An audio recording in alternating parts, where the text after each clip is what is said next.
Dear student class 8, आज आपका English first में चैप्टर नंबर 13 कराया जा रहा है। जैसे कि आपको पता ही है, पिछली बार मैंने चैप्टर नंबर 14 आपको कराया था। तो सिलेबस को आगे बढ़ाने की श्रृंखला में ये आपका नेक्स्ट चैप्टर कराया जा रहा है, जिसका नाम है फिश ऑन द ट्री, यानी पेड़ के ऊपर मछलियाँ। जैसा कि चैप्टर के नाम से लग रहा है, बहुत ही अजीब नाम है कि पेड़ के ऊपर मछलियाँ कैसे हो सकती हैं। तो ये एक स्टोरी है, इसके बारे में हम लोग आगे बढ़ते हैं। Two brothers were quarreling over the ownership of a farm. They went to the emperor for justice, who asked them some riddles. दो भाई जो है एक घोड़े के बच्चे को लेकर के आपस में लड़ झगड़ रहे हैं और वे न्याय पाने के लिए एम्परर यानी सम्राट के पास जाते हैं, जो कि उनसे कुछ पहेलियों के बारे में पूछता है। How did the younger brother win the competition, किस तरीके से छोटे भाई ने कॉम्पिटिशन जीता, तो इस स्टोरी के बारे में हम लोग पढ़ते हैं। Long long ago there was a little village in the immense Russian steppes. बहुत समय पहले विशाल रशियन स्टेपीज में, रशिया में जो ग्रासलैंड है उसको हम स्टेपीज कहते हैं। तो रशिया चूंकि विश्व का सबसे बड़ा देश है क्षेत्रफल की दृष्टि से, तो एक विशाल रशियन स्टेपीज में एक बहुत छोटा सा गांव था। Two brothers Dmitri and Ivan lived in that village. उस गांव में दो भाई रहते थे, एक का नाम दमित्री और एक का नाम Ivan. Dmitri was rich while Ivan was very poor. Dmitri काफी अमीर था जबकि इवान बहुत गरीब था। The inhabitant of the village were engaged in breeding horse. Inhabitant मतलब निवासी। उस गांव के जो निवासी थे वो घोड़ों की ब्रीडिंग में, ब्रीडिंग मतलब जनन में, प्रजनन में लगे हुए थे। मतलब वो घोड़ों की नई नई नस्लों को उत्पन्न करने में लगे हुए थे। During October every year a big livestock market was held in a town at some distance. और हर साल अक्टूबर के महीने में एक बड़ा पशुओं का बाजार लगता था। The villagers attend the fair to buy और सेल देयर हॉर्सेस। और जो गांव वाले थे वो उस मेले में अपने पशुओं को बेचने या दूसरे पशुओं को खरीदने के लिए जाते थे। Once Dmitri and Ivan set off for the market. Dmitri rode a stallion while Ivan was on a young mare. एक बार दमित्री और इवान जो है मार्केट के लिए निकले। सेट ऑफ मतलब निकले। दमित्री जो है कि स्टालियन के ऊपर, स्टालियन भी एक घोड़ा ही होता है, जबकि इवान जो है एक युवा घोड़ी के ऊपर बैठा हुआ था।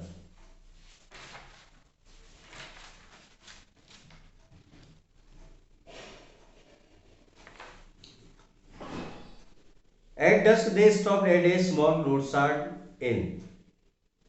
और सूर्यास्त के समय पर वे एक छोटी सी रोड के साइड में एक जगह थी, जैसे कि आप फोटो में देख रहे हैं, वहां पर रुक गए।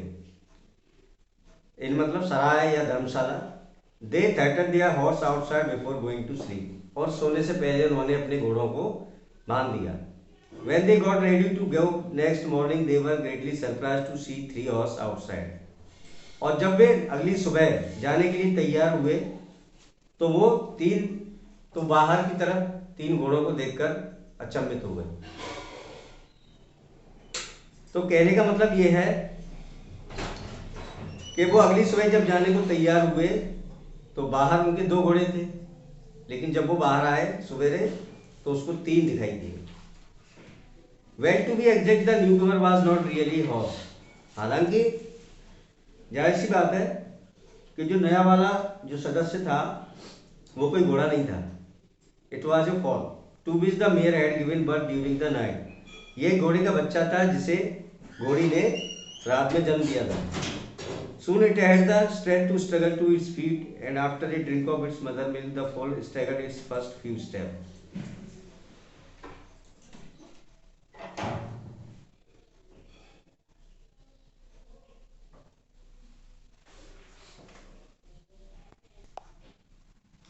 हाँ, तो जब उस बच्चे का जन्म हुआ तो शुरुआत में ये इसके पैरों में जान नहीं थी, जिसकी वजह से वो लड़खड़ा रहा था और अपनी माँ का दूध पी करके वो जो फॉल था यानी घोड़े का जो बच्चा था उसने कुछ कदम चलना शुरू किया। The stallion greeted it with a whinny, and when the two brothers set eyes on it for the first time, the foal was standing beside the stallion. और स्टेलियन ने इसका हिनहिना करके बहुत स्वागत किया, और जब दोनों भाइयों की नज़र उस पर पड़ी तो वो जो फॉल था उन दोनों भाइयों के बीच में खड़ा हुआ था या घोड़ों के बीच में खड़ा हुआ था। As soon as Dmitri saw it, he said, "It belongs to me. It is my stallion fall." अब जैसे ही दमित्री ने इसे देखा उसने कहा कि ये जो फॉल है वो मेरा है, ये मेरे घोड़े का बच्चा है। Ivan protested, whoever heard of stallion having a fall?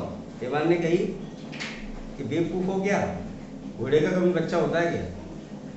It was born to my mare, ये मेरी घोड़ी के जन्म हुआ है। No, that is not true. It was standing close to my stallion, so it is the stallion fall. अब Dmitry ने कहा कि ये सही नहीं है, ये स्टैलियन यानी घोड़े के पास खड़ा हुआ है, इसलिए ये घोड़े का बच्चा है। And therefore it is mine, इसलिए ये मेरा है। Dmitri argued, soon they began to quarrel. Dmitri ने बहस की और दोनों आपस में झगड़ा होने लग गया। तो ये पेज आपका कंप्लीट हुआ, नेक्स्ट पेज पर पहुंचेंगे। They argued for a long time and then they decided to go to town and bring the matter before the judge. लंबे समय तक उन दोनों में बहस होती रही और अंत में उन्होंने जाकर के जज के सामने या न्यायाधीश के सामने मामले को रखने की कही। They headed for the big square where the courtroom stood. Headed का मतलब है पहुंचे या आगे बढ़े, तो वे एक बड़े से चौक पर पहुंचे। स्क्वायर का मतलब यहाँ पर चौक या चौराहा है जहाँ पर दरबार लगा हुआ था। But what they did not know was that it was a special day, the day when once a year the emperor himself administered the law. लेकिन वो ये नहीं जानते थे कि ये खास दिन है और वो दिन साल में एक बार आता है जब सम्राट स्वयं कानून को अपने हाथ में लेते हैं, यानी खुद ही जज बनते हैं। He himself received all who came seeking justice. यानी उन्होंने खुद अपनी अदालत लगा रखी थी, जो वही व्यक्ति आता उसका फैसला वो स्वयं देते थे। The brothers were presented before him, then they told him about their dispute. दोनों भाई उसके सामने पेश हुए और उन्हें अपना झगड़े की जो जड़ थी वो बताई, यानी झगड़े की जो वजह थी वो बताई। The emperor was a kind and fun-loving man. He knew perfectly well who the real owner of the fall was. However, he wanted to make some fun before proclaiming judgment. जो सम्राट था या जो राजा था वो बहुत ही दयालु और मजेदार व्यक्ति था, उसको हंसी मजाक पसंद था। वो अच्छी तरह जानता था कि इस बच्चे का, ये घोड़े के बच्चे का असली मालिक कौन है, लेकिन फिर भी वो अपना फैसला सुनाने से पहले मजे लेना चाहता था।